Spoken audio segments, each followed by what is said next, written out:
NEET paper leak મામલે વડોદરામાં એનએસયુઆઈનો વિરોધ, એનટીએને બરખાસ્ત કરવાની માંગ. વડોદરામાં નીટ પરીક્ષાના પેપર લીક મામલે વિદ્યાર્થીઓમાં ભારે રોષ જોવા મળી રહ્યો છે.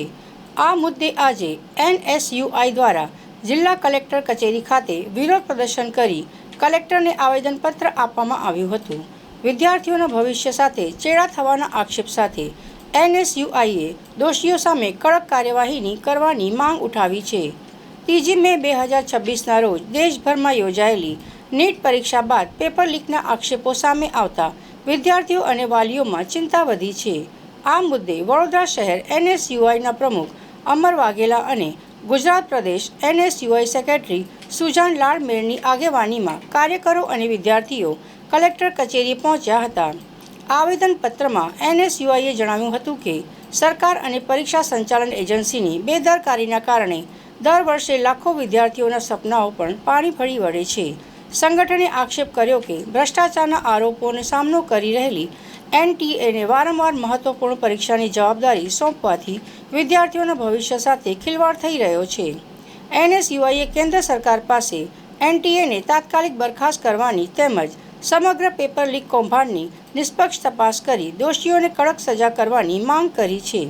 સાથે સંગઠનને ચેતવણી આપી છે કે જો વિદ્યાર્થીઓને ન્યાય નહીં મળે તો આગામી સમયમાં વધુ ઉગ્ર આંદોલન કરવામાં આવશે. લાખો વિદ્યાર્થીઓ દ્વારા 3 મેના રોજ નીટની પરીક્ષા આપવામાં આવી હતી. નીટની પરીક્ષા એટલે મેડિકલ શાખાના વિદ્યાર્થીઓ આમાં આપતા હોય છે અને દેશભરમાંથી લાખો વિદ્યાર્થીઓ એક્ઝામ આપી હતી. પણ તેનું પરિણામ શું નીકળ્યું આપ સૌ જાણો છો. લાખો વિદ્યાર્થીઓના સપનાઓ પર ક્યાંક ને ક્યાંક અત્યારે સત્તા પર બેઠેલી સરકારે પાણી રેડ્યું છે. પેપર ક્યાંક ને ક્યાંક લીક થયું છે અને આ જે લીક થયું છે એ એનટીએ દ્વારા લીક થયું છે અને આ એક્ઝામ એનટીએ દ્વારા લેવામાં આવતી હોય છે. નેશનલ ટેસ્ટ એજન્સી જે વર્ષોથી ભ્રષ્ટ છે અને અગાઉ પણ જે સરકારી પેપર લેવામાં આવ્યા છે એ ક્યાંક ને ક્યાંક એનટીએ દ્વારા પેપરો લીક થયા છે.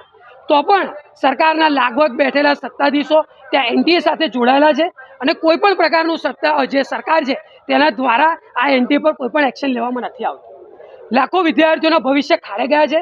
વડોદરા એનએસયુઆઈ આજે કલેક્ટર ઓફિસ ખાતે પહોંચ્યું છે અને માંગ કરી છે જે બી આવી એજન્સીઓ છે તેમને બેન કરવામાં આવે અને જે પણ આ પેપર માફિયાઓ છે, જે કૌભાંડીઓ છે, જે પેપર લીક કર્યું છે તેમના પર યોગ્ય એક્શન લઈને એક સમાજ વચ્ચે ઉત્તમ ઉદાહરણ બેસાડવામાં આવે જેથી કરીને આ જે પેપર માફિયાઓ છે તેમના પર રોક લગાવી શકાય અને સરકાર નિપક્ષ છે તેને સરકારે સામે આવવું જોઈએ, વિદ્યાર્થીઓની માફી માંગવી જોઈએ અને આવી એનટીએ જે ભ્રષ્ટ એજન્સીઓ છે તેમને ક્યાંક ને ક્યાંક બેન કરીને વિદ્યાર્થીઓનું ભવિષ્ય બચાવવું જોઈએ એવી એનએસયુની માંગ છે. રાત દિવસ વિદ્યાર્થીઓ મહેનત કરતા હોય છે. 2 વર્ષની વિદ્યાર્થીઓની મહેનત હોય છે અને ત્યારબાદ એ લોકો એક્ઝામ માટે આપવા જતા હોય છે. નીટનું પેપર એટલે કહીએ કે નેશનલ એલિજિબિલિટી એન્ટ્રન્સ ટેસ્ટ જેમાં મેડિકલ શાખાના વિદ્યાર્થીઓ તમામ એમાં એન્ટ્રન્સ આપતા હોય છે અને જ્યારે મેડિકલ શાખાના વિદ્યાર્થીઓ એક્ઝામ આપીને અલગ અલગ સારી મેડિકલ કોલેજોમાં જતા હોય અને આગળ ભવિષ્યમાં મોટા ડૉક્ટરો બનીને સમાજની સેવા કરતા હોય અને જ્યારે અત્યારે સત્તા પર બેઠેલી સરકાર તેમના ભવિષ્ય સાથે આવું કરે તો એ ક્યાંક ને ક્યાંક વિદ્યાર્થીઓનું ભવિષ્ય યુવાધન સાથે એ ક્યાંક ને ક્યાંક સરકારે છેડા કર્યા છે. આ તદ્દન એનએસયુઆઈ ચલાવી નહીં લે અને આવનારા દિવસોમાં પણ એનએસયુઆઈ મોટા પાયા પર આ વસ્તુનો વિરોધ પ્રદર્શન કરીને આંદોલન કરતું રહેશે.